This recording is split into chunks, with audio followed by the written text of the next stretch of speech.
Virginia's top three officials, all Democrats, standing their ground as the state's totally swept up in controversy. Governor Ralph Northam, identified as a person in blackface or draped in a Klan robe in his medical school yearbook. He denies that, but who knows? The state's lieutenant governor has been accused of sexual assault, and the state's third in line, the attorney general, he admits he once wore blackface at a college party.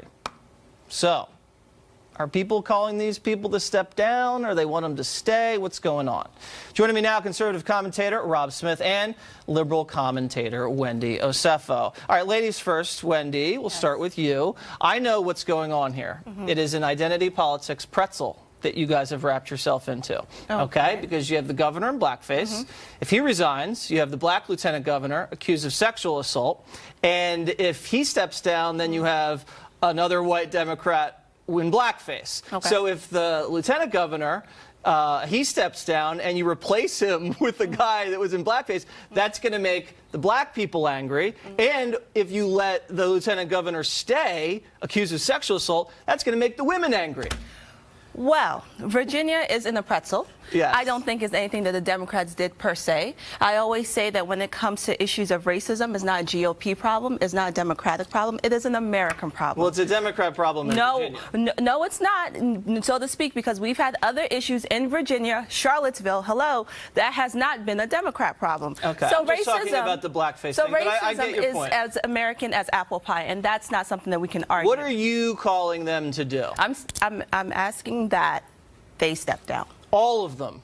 I believe that the AG, as well as the governor... So the two guys in blackface, you want them out? Should step down. And you want the black lieutenant governor accused of sexual assault to be governor? No, I want the claims brought against him to be substantiated. Okay, he deserves I agree with that. Rob, what do you think? I think that it's very funny that when you see Democrats being racist, basically, then racism is all of a sudden an American problem. It's always been, and whenever there is a racial been. issue on the Republican side, then it is an example of some sort of deep-rooted issue with racism in the Republican Party. That's true. Let me just ask you, would you forgive any of these Democrats for being in blackface, or is it something they can't recover from, they have to resign immediately? I think for me, you know, look, I don't think that it's something that they can't recover from. I don't know if I necessarily want people to resign immediately. We were on here, I was with you when we talked about Roseanne, when the whole incident happened with her. And I feel that in situations like this, we always lose the opportunity to have a learning experience. I think that people realize that blackface is bad, but when we have these opportunities to tell them why it's bad, they just don't get it, and we don't teach them this. I think that is absolutely crazy that these people were in blackface. And by the way, that yearbook was when he was 25 years old. Okay, well, so this is a learning experience on Water's World, as it always is. Yeah. Let me ask you, Wendy, about some of these comedians, entertainers. Let's take a look at some of their blackface episodes. We had Ted Danson, famously in blackface many, many years ago in an event. There he is right there. I mean, that's pretty outrageous. You had Jimmy Kimmel not too long ago dressed up as Karl Malone. I mean, he's a big Karl Malone fan. You know, I can't believe you can even find this online. Jimmy Fallon, I think, was Chris Rock at one point.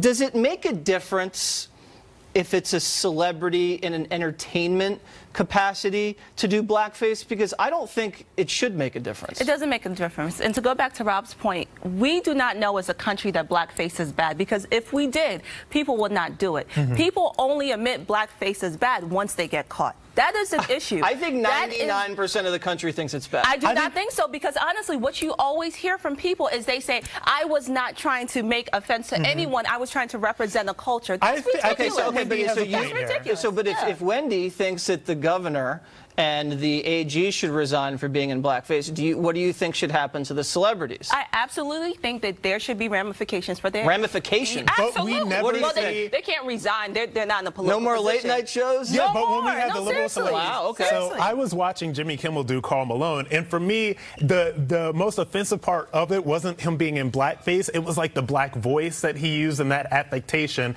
And you find so much with the liberal comedians that they're given a pass. Ted Danson, Jimmy Kimmel, all these people were given a pass. Sarah Silverman has done blackface as well. And so you never really see that outrage from the public when it's liberal. Well, I think Robert Downey Jr., he was in blackface. He was nominated For an Academy Award. Sure when he was in blackface. What was that movie? Tropic Thunder. Tropic Thunder, right.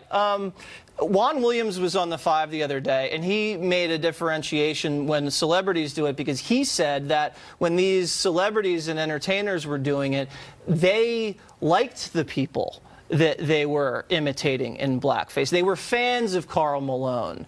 They were fans of Chris Rock. So he got into the intent. Do you make a differentiation? It's not about the intent, because everyone knows the history of blackface, which comes from the 1830s, making fun of African Americans and stereotypes that have been juxtaposed to African Americans of being lazy, of being ignorant. Those things, you cannot take that away. Blackface represents that. It does not matter what the intent is. It is wrong. Well, I can't believe people don't know that. Yeah, and I agree with you on that. I think that people just don't know. There's so many people that I talk to. I think they don't I care. think that people don't know the history behind blackface and why and how it has been used to dehumanize African Americans, and how these things, you know, come up again and again and again. Yeah. And I think that whenever this happens, we never really go into that conversation so people can understand why it is so hurtful to African Americans and to black people. And I think that we missed that moment, and I don't want to miss that moment this time, because I think that this is a teachable lesson. All right, well, Wendy, I think your mom would be proud, because Yay. you didn't yell at anybody this time. Hey, Mom, I did well. Because we can agree that blackface is wrong. Absolutely. Like, Very liberal, good. All right. conservative. Guys, thank you very much. Thank you.